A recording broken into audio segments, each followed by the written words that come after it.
Buenos días, saludo a los hermanos en el amor del Señor y quiero invitarlos a que podamos ya ir comenzando nuestro... Voy a bajar un poquitito esto. ¿Puedo bajarlo? Ahí lo quito. Y apretar. Bien, entonces ustedes tienen ahí en las carpetas unos apuntes, es solamente un bosquejo de lo que vamos a abordar durante esta mañana, ¿ya? La idea es que ustedes me puedan seguir allí, vamos a ir viendo en orden cada uno de estos aspectos. Vamos a ver hoy 5 principios y 7 herramientas, ¿ya? Los principios nos van a permitir a nosotros entender en qué medida y cómo nosotros podemos encontrar y leer la Biblia, especialmente el Antiguo Testamento, y ver allí claramente la manifestación de Cristo, de su obra, de su gracia y su persona, especialmente, ¿sí? Entonces nosotros vamos a ver algunos principios para poder hacer esto sin caer necesariamente en algo que se llama alegorización, ¿ya? La alegorización es una forma de leer la Biblia donde la gente ve en cada parte de ella o en cada elemento de ella una especie de símbolo que habla de otra realidad, de una realidad distinta. Por ejemplo, si en una parte dice que un hombre descendía de Jerusalén a Jericó, un alegórico va a decir, bueno, Jerusalén representa la ciudad de Dios, representa el lugar de la comunión con Dios, representa el lugar donde uno tiene relación con el Señor. Entonces, si este hombre iba bajando de Jerusalén a Jericó, Jericó representa una ciudad maldita, que fue maldecida, que Dios ordenó que la destruyera porque era llena de paganismo y de ídolos. Entonces, ahí entonces el alegórico va a ver esa frase y va a decir así: el hombre que desciende de Jerusalén a Jericó representa la humanidad que abandona su relación con Dios y se va, ¿cierto?, al mundo y al pecado y abandona a Dios. Bueno, eso no se hace, ¿ya? Puede que usted lo haya visto muchas veces, puede que usted lo haya hecho incluso, ¿sí? Y aquí permítanme confesar mi pecado, yo también lo hice muchas veces, ¿sí? Entonces yo no quiero que usted piense aquí, claro, está criticando. No, esta fue una crítica que tuve que hacerme a mí mismo primero y me costó mucho darme cuenta de eso. Por muy emocionante que sea ver un montón de símbolos en la Biblia donde no los hay, porque hay veces las que sí, hay veces que el autor quiere expresar algo de forma simbólica, pero hay muchas veces las que no. Cuando la Biblia nos dice que David tomó 5 piedras para disparar esas piedras para poder luchar contra Goliat, es porque literalmente el autor está contando un hecho histórico. David tomó 5 piedras para prepararse para luchar contra el gigante Goliat. No significa las 5 piedras, los 5 ministerios, ni 5 dones, ni cualquier 5 que usted quiera imaginarse ahí, ¿sí? Ni 5 velas, lo que sea. Tampoco significa, David tampoco significa, no, el cristiano simboliza al cristiano que lucha contra los gigantes de la tentación en su vida. No, tampoco significa eso. Ahí nos está contando una historia real, concreta, que ocurrió en el tiempo y en el espacio. Porque la Biblia, en todo lo que habla y en la intención que sus autores están expresando algo, expresa siempre la verdad. Y jamás nos engaña, y jamás nos miente, y jamás nos quiere ocultar nada. Entonces, si el autor tiene la intención de decir algo literalmente, es literalmente como debe ser entendido, porque esa fue la intención del autor allí en la escritura. Pero cuando un autor quiere decir algo simbólicamente, entonces tengo que tratar de entender el símbolo que ese autor está queriendo usar y no yo imponerle mi símbolo. Ahí está el caso de profetas, del Apocalipsis. Claramente allí hay símbolos, pero porque la intención de Juan en el Apocalipsis era escribir simbólicamente. ¿Se va entendiendo la idea o no? Entonces, ¿cuál es el principio hermenéutico más importante? Siempre, ya sea cuando hablemos de Cristo en el Antiguo Testamento, ya sea cuando hablemos de interpretar parábolas, ya sea cuando hablemos de interpretar profecías, lo que ustedes quieran interpretar, hay un principio esencial: busquen la intención del autor. y apéguense a la intención del autor. Porque si yo empiezo a ver símbolos en la Biblia, hermano, que van a ser muy emotivos, porque yo los voy a hacer a ustedes llorar. Después voy a poner una musiquita de fondo, voy a hablarles suavecito, los voy a invitar a pasar adelante, y así todos se van a arrepentir y van a sentirse profundamente tocados por lo que yo dije. Pero si yo empiezo a ver símbolos en todo, yo estoy imponiéndole a la Biblia lo que yo quiero ver en ella. Eso no se hace. La Biblia es la palabra de Dios.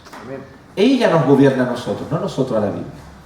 Nosotros no tenemos ni un derecho a ponerle una camisa de fuerza a la Biblia. ¿Se entiende, no? Entonces, entendiendo que la alegorización es un mal, por común que sea, que es común, ¿sí? Uno ve la alegorización en muchos lugares, uno mismo tiende muchas veces a alegorizar, ¿sí? Pero por muy común que sea, la alegorización causa un daño y es más nocivo que positivo. Y entendiendo que la principal labor del intérprete bíblico es descubrir la intención del autor y ceñirse, apegarse a la intención del autor, sea Moisés, David, Pablo, Isaías, apegarme a la intención del autor. Entendiendo esto, ¿cómo nosotros podemos entonces ver o estudiar o leer la Biblia, y especialmente el Antiguo Testamento, y ver a Cristo en el Antiguo Testamento? Entonces lo primero que queremos responder es esto. ¿Realmente se puede hablar de Cristo en el Antiguo Testamento?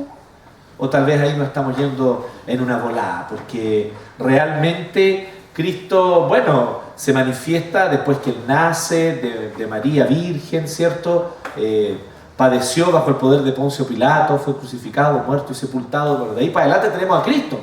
Pero antes de esos acontecimientos históricos, ¿quién es Cristo? ¿Estaba realmente? ¿Aparecía? ¿No? ¿Cómo nosotros podemos ver a Cristo? ¿Cómo nosotros podemos identificar a Cristo en el Antiguo Testamento? Y vamos a encontrar algunas cosas muy interesantes sobre esto en la Escritura, en el Antiguo Testamento. Pero veamos primero el principio. Vean Lucas 24.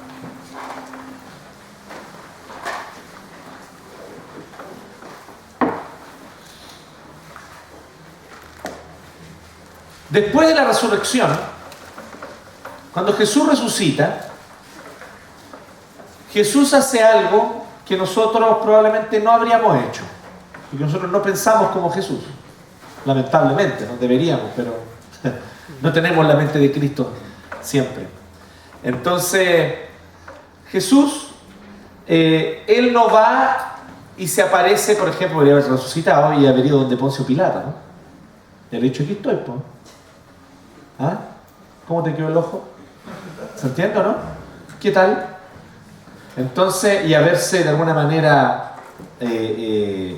mostrado, haberse aparecido Herodes. Le había dicho, bueno, ya no te burlabas de mí, no te gustaba tanto reírte, mira aquí estoy, pues resucité. Y todos habrían quedado locos, ¿o no? Habrían quedado todos. Y probablemente lo que nosotros habríamos hecho, ¿no? O lo que nosotros habríamos aconsejado a Jesús hacer. Jesús, aparécete a Poncio Pilato, aparécete. Ahí para que de repente así, ¡pah! ¿Cierto? Cuando el tipo cierra el refri, todo parecía así, como en las películas, ¿no? Cuando cierra el refri, parece, bueno. Entonces, pero no es eso lo que Jesús hace. Ahí uno diría, bueno, pero Jesús se va a aparecer a sus apóstoles y discípulos que van a tener un liderazgo en la iglesia y que ya tienen un liderazgo entre los demás, como el caso de Pedro. Claramente Pedro tiene un liderazgo ya entre los discípulos cuando Jesús está con ellos, y después en Hechos tiene un liderazgo junto a otros como Jacobo, obviamente, y junto a otros discípulos. Entonces parece, bueno, que se aparezca a los discípulos más cercanos, los que van a liderar a los demás, tampoco. ¿Ustedes saben ante quién se aparece Jesús primero? ¿Ante quién primero se aparece? Mujeres. Y el testimonio de una mujer no era válido ante un tribunal en el siglo I. ¿Sabían ustedes eso? O sea, si hubieran llamado así, de a ver, ¿quién vio a Jesús resucitar? Ahí levantan las mujeres. No, su testimonio no es válido. No era válido en las leyes judaicas del primer siglo. Tremendo, ¿no? Después él se aparece a discípulos. ¿Pero a qué discípulos se aparece? Camino a Maús. Son dos discípulos que no eran de los más cercanos. No eran ni Pedro, ni Juan, ni Jacobo. Son dos discípulos que ni siquiera eran de los 12. Eran discípulos que eran de un círculo un poco más, que seguían a Jesús, que lo acompañaban, pero no era de los 12 que él había escogido para acompañarlo en el ministerio. A ellos son los siguientes los que aparecen. Tremendo, ¿no? ¿Sí? Porque Jesús no juega los juegos de poder que nosotros jugamos, ¿no? Nosotros nos encantan los jueguitos de poder, ¿sí? Hoy sí, debe haber un evangélico presidente, ¿no? Nos gustan los jueguitos de poder, ¿sí? Así como pensar que si uno de los nuestros estuviera en el poder, beneficiaría, ¿cierto? En fin, y eso no es así. La experiencia ha demostrado lamentablemente que no es así tampoco. Entonces Jesús se aparece en el camino de Emaús a estos dos discípulos, podemos decir discípulos periféricos de su círculo, ¿sí? Ellos dos van camino a esta ciudad, Emaús, van caminando después de todos los acontecimientos de la Pascua, van tristes, porque ellos seguían a Jesús, lo siguieron por un tiempo, y van sumamente desanimados, porque lo que ellos vieron que ocurrió fue que condenaron a Jesús, fue que lo crucificaron y que finalmente lo sepultaron. Así que ellos ahora el primer día de la semana están volviendo a su casa, están volviendo a su lugar de trabajo, a su hogar, abandonando atrás todo, tal vez los sueños e ilusiones que en algún momento ellos hicieron con la idea de que este Jesús de Nazaret sí era el Mesías. Y ahora ellos están dudando, o tal vez incluso han perdido un poco la fe en que realmente Jesús es el Mesías, que era el Mesías, han perdido esa fe, se están yendo de vuelta para la casa y ver qué es lo que van a hacer ahora con sus vidas, porque ellos se habían encontrado con Jesús, Jesús había cambiado su realidad y ahora estaba muerto y sepultado. Es lo que ellos pensaban, ¿no? Entonces ellos se están yendo. Y en eso Jesús se les aparece y les empieza a conversar. ¿Se acuerdan de lo que ocurre ahí? Ellos se dan cuenta que es Jesús, ¿o no? Eso es maravilloso, ¿no? ¿Cierto? El Señor hace eso con nosotros comúnmente, ¿no? El Señor se está mostrando a nosotros, nos está hablando, a veces incluso nos irrita, nos saca de nuestras casillas y no sabemos qué es Él, ¿sí? Él nos habla de distintas maneras y nos va guiando. Y aquí es lo que va ocurriendo. Entonces ellos empiezan a conversar y no saben que Jesús es quien está hablando con ellos. Y miren lo que ocurre del verso 25 al 32. Ellos le hablan que están desanimados, le hablan que están, y que lamentablemente dicen no sabemos qué pasa, o sea, lo sepultaron. Escuchamos a algunas mujeres por ahí que dicen que no hallaron su cuerpo. Sin embargo, son mujeres, ¿cómo les vamos a creer? Ese era el pensamiento judío del siglo I, ¿ok? Yo no estoy diciendo que pensemos de esa manera. Ellos eran judíos del siglo I, unas mujeres dijeron que el cuerpo no estaba y que lo vieron unos ángeles, pero son mujeres, usted sabe, las mujeres ven cualquier cosa. Es el pensamiento que se tenía en ese tiempo al respecto de la mujer, lamentablemente. Entonces, ¿qué es lo que ocurre del 25 al 32? Entonces, Él les dijo: oh insensatos y tardos de corazón para creer, ¿qué cosa? ¿Que Jesús resucitó? Es decir, para creer el testimonio de las mujeres, ¿eso es lo que les dice? Él los apunta a una cosa mucho más fundamental, les dice, para creer todo lo que los profetas han dicho. O sea, ustedes conocen la Biblia desde chiquititos, conocen el Antiguo Testamento, conocen la Torá, que es la ley, ¿cierto? El Pentateuco. Ustedes conocen lo que los profetas prometían y no se dan cuenta que estas cosas eran así, tenían que ocurrir de esta manera. ¿No era necesario que el Cristo padeciera estas cosas y que entrara en su gloria? Y comenzando desde Moisés y siguiendo por todos los profetas, les declaraba en todas las escrituras lo que de Él decía. Desde Moisés, que escribió los primeros 5 libros de la Biblia, Génesis al Deuteronomio, hasta pasando por los profetas y las escrituras. Ahí en ese texto, verso 27 aparecen tres expresiones. Los libros de Moisés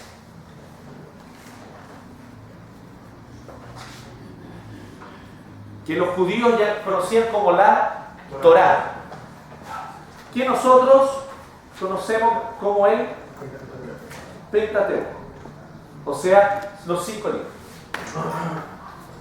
Después dice los profetas.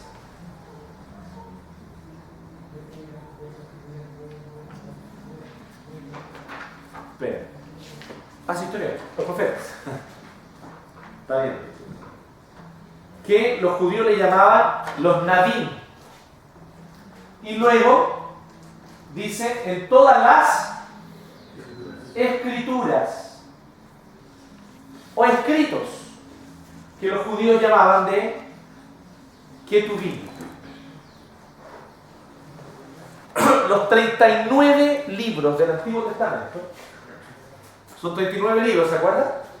Estamos todos bien, ¿cierto? Con eso. Son 39 libros del Antiguo Testamento. Los 39 libros del Antiguo Testamento nosotros los aprendemos los cristianos como Pentateuco, libros históricos, ¿sí o no? Los libros poéticos, nosotros lo aprendemos así. Bueno, los judíos no lo aprendían así.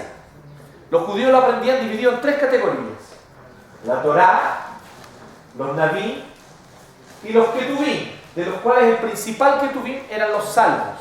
Salmos, proverbios y otros textos que eran de carácter histórico. Los Naví incluyen todos los profetas, tanto los que llamamos mayores como menores, los profetas, como también algunos libros históricos que en la tradición judaica son considerados como escritos por profetas. ¿Ya?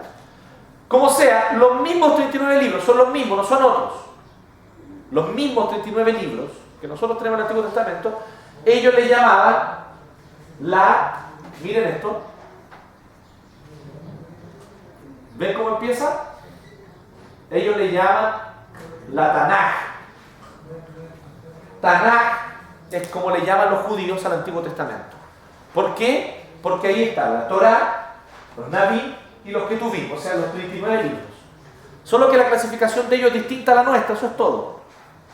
Nosotros clasificamos Pentateuco, históricos, poéticos, ¿cierto? Ellos clasifican de otra manera. ¿Sí? Pero son los mismos 39 libros con otra clasificación y ellos ponen ahí la Torá, el Pentateuco, los Naví, profetas y algunos históricos, y los Ketuvim, salmos, otros libros poéticos y de sabiduría. ¿Sí? Entonces está Torá, Naví, Ketuvim. Y Jesús les muestra, por lo tanto, concluyendo, en todo el Antiguo Testamento, que hablan acerca de ¿quién? De Él. De Él. De Jesús, del Cristo, como Mesías. Entonces, significa que toda la Biblia habla de Él.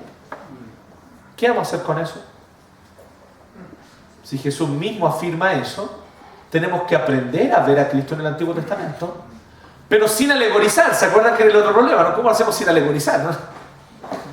No es menor la dificultad, ¿cierto? Sigamos con el texto, porque era hasta el 32 dijimos, ¿no? Entonces, 28. Llegaron a la aldea donde iban y él hizo como que iba más lejos. Mas ellos le obligaron a quedarse, diciendo: quédate con nosotros porque se hace tarde y el día ya ha declinado. Entró pues a quedarse con ellos. Y aconteció que estando sentado con ellos a la mesa, tomó el pan y lo bendijo, lo partió y les dio. Entonces les fueron abiertos los ojos y le reconocieron, mas él se desapareció de su vista. Y miren ahora lo que expresan estos discípulos. 32. Y se decían el uno al otro: ¿no ardía nuestro corazón en nosotros mientras nos hablaba en el camino y cuando nos abría las Escrituras? Interesante, ¿eh? Ellos sentían que su corazón ardía cuando les hablaba, pero aún así no se dieron cuenta que era Jesús. ¿Sí?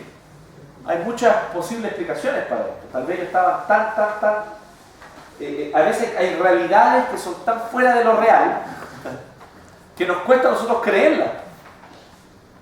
Ellos lo vieron morir en la cruz. Ellos vieron que lo sepultaron. Y les costó creer que realmente era Jesús que estaba ahí, al lado de ellos. Tal vez fue eso. Tal vez efectivamente Jesús se les ocultó también, de alguna manera, no permitiendo que ellos lo identificaran. No sé, no sabemos exactamente, pero lo que sea, ellos sienten que su corazón arde cuando Jesús les abre las Escrituras, porque les mostró en todo el Antiguo Testamento que daba testimonio acerca de Él. Entonces, según el Nuevo Testamento, es así. Hay más textos. Vean, por ejemplo, Juan 5:39.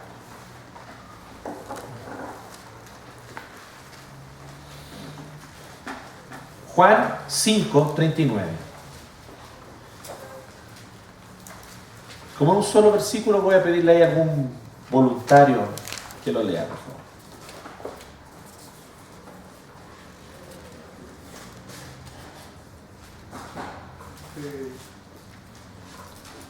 ¿Sí? Escudriñad las Escrituras, porque a vosotros os parece que en ellas tenéis la vida eterna. Y ellas son las que dan testimonio de mí. Esto es Jesús, ¿cierto? Conversando con los judíos. Entonces dice, escudriñen, o sea, estudien con diligencia, porque eso es escudriñar. Escudriñar es estudiar con atención, con cuidado. Te digo que lo contrario de escudriñar es llegar, abrir la Biblia y poner el dedo y leer en cualquier lado. Ese es el antónimo de escudriñar. Escudriñar es tomar un libro de la Biblia, leerlo de inicio a final, buscando entender cada frase en su contexto, cada párrafo en su contexto, cada capítulo en su contexto.